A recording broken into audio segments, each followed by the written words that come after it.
जय हिंद दोस्तों। बहुत से खिलाड़ी की आपने कहानी सुनी होगी, बहुत से खिलाड़ी के बारे में आपने जाना होगा। कुछ ऐसे खिलाड़ी हैं जो गुमनामी की ज़िंदगी जी लेते हैं, लेकिन कोई याद नहीं करता है। उस खिलाड़ी की दौर से अलग हो जाती है। आज मैं उस खिलाड़ी की बात बता रहा हूँ जो भारतीय टीम का भी रीढ़ का हड्डी माना जा रहा है। ऐसा क्यों है, ऐसा किस लिए है, आज मैं आपको सब कुछ बताने जा रहा हूँ। हैदराबाद के गलियारों से खेलते हुए, अपनी छाप छोड़ते हुए 13 मार्च 1993 को हैदराबाद में जन्मे मोहम्मद सिराज।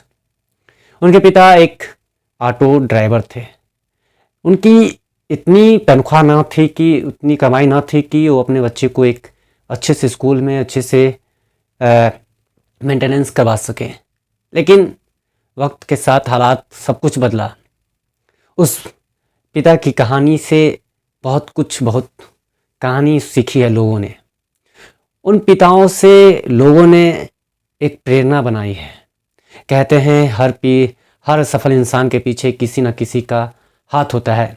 उसी तरह मोहम्मद सिराज की कहानी जो है उनके पिता के बात की है।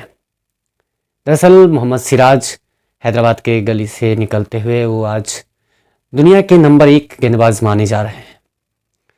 ऐसा क्यों है? क्योंकि मोहम्मद सिराज की ज़िंदगी में बहुत सी उथल पुथल हुई। मोहम्मद सिराज अपनी काबिलियत पे शक होने लगा। मोहम्मद सिराज अपने काबिलियत से घबरा गए। दरअसल मैं शुरू से बता दूं आपको, मोहम्मद सिराज अपने अंतर्राष्ट्रीय क्रिकेट डेब्यू करने से पहले उन्होंने बहुत सारी कठिनाइयों का सामना की है। उनके पास में पैसे की इतनी बड़ी दिक्कत थी कि उनके पिता न चाहते हुए भी अपने बच्चे को अच्छे स्कूल, अच्छे संस्कारों से लिप्त रखे। इसी दौरान उनकी जो है कई तरह की जो चीज़ें थी वो बदल गई, किस्मत बदली। उनके पिता ऑटो चला करके किसी न किसी तरह से अपने बच्चों को एकेडमी तक पहुंचाते थे और ले आते थे और एकेडमी की फीस जमा कर देते थे। उसके बाद बहुत बड़ी कहानी आई 2017 में।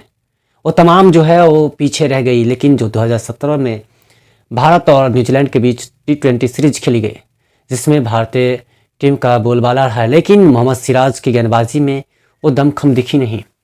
मोहम्मद सिराज जो कि IPL में हैदराबाद से खेलते हुए नज़र आ रहे थे, लेकिन तब से उनकी जो है परफॉर्मेंस में गिरती हुई दिखाई दे रही थी। मोहम्मद सिराज अपने काबिलियत से ज़्यादा कुछ कर नहीं पा रहे थे।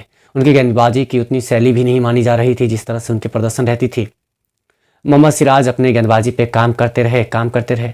2019 में उनको अंतर्राष्ट्रीय एक दिवसीय खेलने का मौका मिला।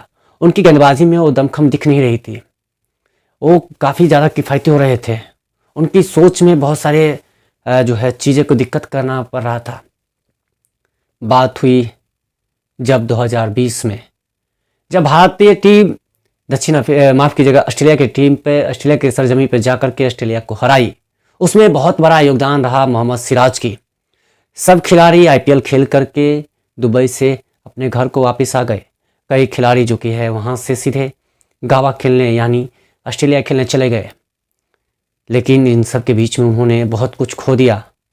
टेस्ट खेलने से पहले उनके पिता का निधन हो जाना हार्ट अटैक से, और वो अपने टीम के साथी के खिलाड़ी के साथ साथ में अपने कोच को उन्होंने कहा कि यह क्षण हमारे लिए बहुत बड़ी एक क्षति पहुंची है। उनके पिता जो कि अंतिम समय में अपने बच्चों को देखना चाह रहे थे, लेकिन मोहम्मद सिराज की कल्पना और काल्पनिक रह गई। मोहम्मद सिराज बहुत लंबे अरसे तक वो दुख दर्द पीड़ा सहन नहीं पाए। मोहम्मद सिराज गेंदबाजी करने आए। गावा का आउट टेस्ट भारत को जीतने के लिए बहुत बड़ी एक ऐतिहासिक जीत दर्ज करनी थी। ऑस्ट्रेलिया के खिलाफ ब्रिस्बेन में कभी भी भारत ने आज तक जीता नहीं था एक भी मुकाबला। लेकिन उन मैचों में उनकी गेंदबाजी जो हुई, उनसे उनकी एक बहुत बड़ी यादगार निकली। तब के बाद से मोहम्मद सिराज टेस्ट के प्रमुख गेंदबाज भारत के लिए माने जा रहे हैं और अभी फिलहाल में हैं। एक दिवसीय अंतर्राष्ट्रीय में उनकी गिरावट हुई, लेकिन 2022 के बाद से उन्होंने रफ्तार ऐसी पकड़ी कि उन्होंने 2023 के एशिया कप को उठा करके देखिए श्रीलंका के खिलाफ, या फिर श्रीलंका के खिलाफ वर्ल्ड कप में देखिए, और आज जब देखिए साउथ अफ्रीका के बल्लेबाजों को धराशाही कर दिए।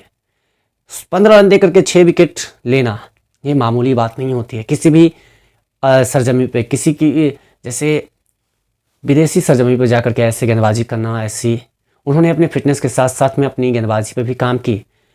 बात किया जाए तो उनको साथ देने वाला विराट कोहली ने भी हम कदम से कदम मिलाए।